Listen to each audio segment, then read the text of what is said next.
Viewers, this is Shamima Haque and welcome back to my channel. আজকে আমরা before এবং after নিয়ে আলোচনা করব।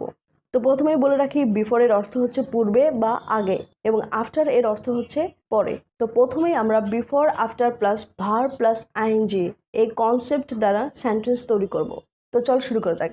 এখানে দেখো, আমি বলছি যে খাওয়ার পূর্বে বিসমিল্লাহ বলো, খাওয়ার পূর্বে বিসমিল্লাহ বলো। তাহলে সেই ক্ষেত্রে সেন্টেন্সটি হবে সে বিসমিল্লাহ বিফোর ইটিং, সে বিসমিল্লাহ বিফোর ইটিং। তাহলে এখানে ভার্ব হচ্ছে ইট, তো ইটের আগে বিফোর আছে, তাহলে সেই ক্ষেত্রে আমরা ভার্বের সাথে আইএনজি যুক্ত করব। ঠিক আছে, সে বিসমিল্লাহ বিফোর ইটিং।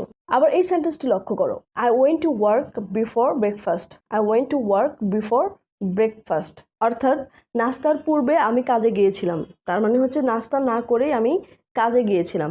এখানে ব্রেকফাস্ট, এই ব্রেকফাস্ট হচ্ছে নাউন, এটা কিন্তু ভার্ব না, অর্থাৎ ব্রেকফাস্টের অর্থ হচ্ছে নাস্তা। তো নাউনের পূর্বে যদি আমরা বিফোর বা আফটার বসাই, তাহলে সেক্ষেত্রে আফটার বা বিফোর হয়ে যাবে প্রিপোজিশন।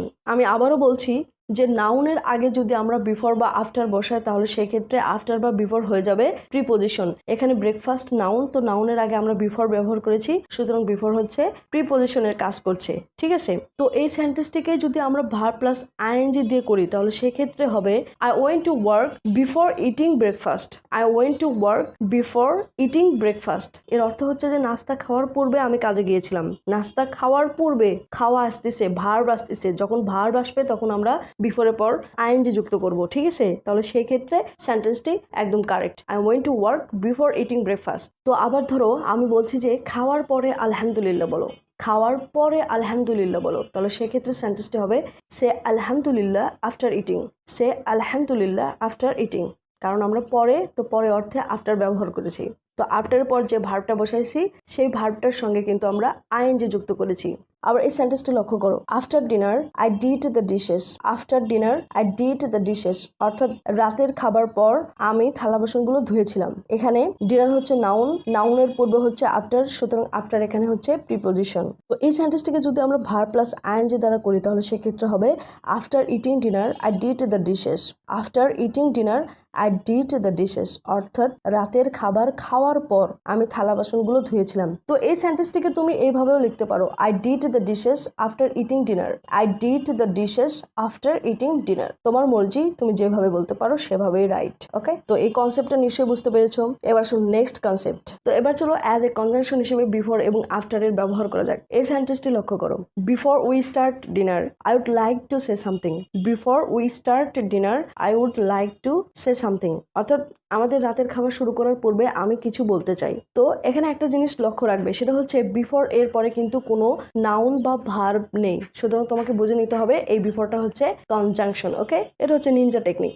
আবার দেখো, after he told me the story he left my house, after he told me the story he left my house. Same case, after এর পরে কোনো ভার্ব কোনো নাউন নেই, সুতরাং আফটার এখানে কনজাংশন। আর এই অর্থ হচ্ছে আমাকে গল্পটি বলার পর সে আমার বাড়ি ত্যাগ করলো বা আমার বাড়ি ছেড়ে চলে গেল। তো এটা হচ্ছে অ্যাজ এ কনজাংশন হিসেবে আফটার এবং বিফোর এর ব্যবহার। এবার সব বিফোর এবং আফটারের একটা জাতীয় রুলস আছে, সেটা হচ্ছে বিফোরের আগে যে ইভেন্ট থাকবে সেটা হচ্ছে পাস্ট পারফেক্ট টেন্স এবং বিফোরের পরে যে ইভেন্ট থাকবে সেটা হচ্ছে পাস্ট সিম্পল টেন্স।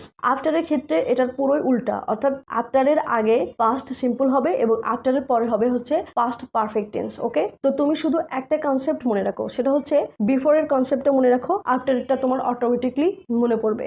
তাহলে এই সেন্টেন্সটি লক্ষ্য করো, I had taken a rest before I studied, I had taken a rest before I studied, অর্থাৎ পড়াশোনা করার পূর্বে আমি একটু বিশ্রাম নিয়েছিলাম। তো এখানে আমরা জানি যে পাস্ট পারফেক্ট টেন্সের রুলস হচ্ছে সাবজেক্ট প্লাস হ্যাড প্লাস ভার্বের থ্রি, অর্থাৎ ভার্বের past participle plus other word. তো এখানে সাবজেক্ট হচ্ছে আই, তারপর আমরা হ্যাড ব্যবহার করেছি রুলস অনুযায়ী, তারপর হচ্ছে টেকেন, এটা হচ্ছে ভার্বের থার্ড ফর্ম, অর্থাৎ ভার্বের পাস্ট পার্টিসিপল, অর্থাৎ টেক, টুক, টেকেন। তারপরে আর রেস্ট, এটা হচ্ছে আদার ওয়ার্ড। তারপরে বিফোর এবং বিফোরের পরে হচ্ছে পাস্ট সিম্পল, সেক্ষেত্রে সাবজেক্ট প্লাস ভি2। এখানে সাবজেক্ট আই, ভি2 হচ্ছে ভার্বের সেকেন্ড ফর্ম স্টাডিড, এবং যেহেতু এখানে আদার ওয়ার্ড নাই সেহেতু নাই।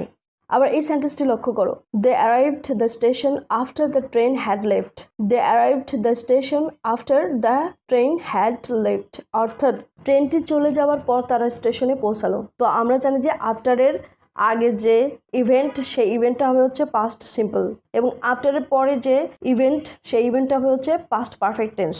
বিফোর এবং আফটারের জাতীয় রুলস, সত্যি কথা বলতে হচ্ছে এই রুলস অনুযায়ী কিন্তু আমরা বিফোর এবং আফটারটা মনে রাখি এবং মনে রেখে আসছি। তো এই জাতীয় রুলসের একটা জাতীয় এক্সাম্পল আছে, সেটা হচ্ছে the patient had died before the doctor came.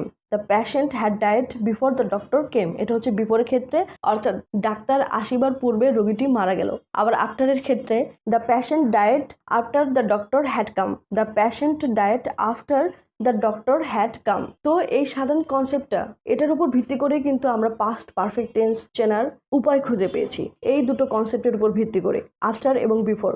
তো আসে এই পর্যন্ত। যদি আজকের এই ভিডিওটা ভালো লাগে, যদি এরকম আরো হাজার হাজার ভিডিও তোমরা পেতে চাও, তাহলে আমার চ্যানেলটি অবশ্যই সাবস্ক্রাইব করে রাখবে এবং অবশ্যই কমেন্ট করে জানাবে ভিডিওটি কেমন ছিল। Thank you for watching.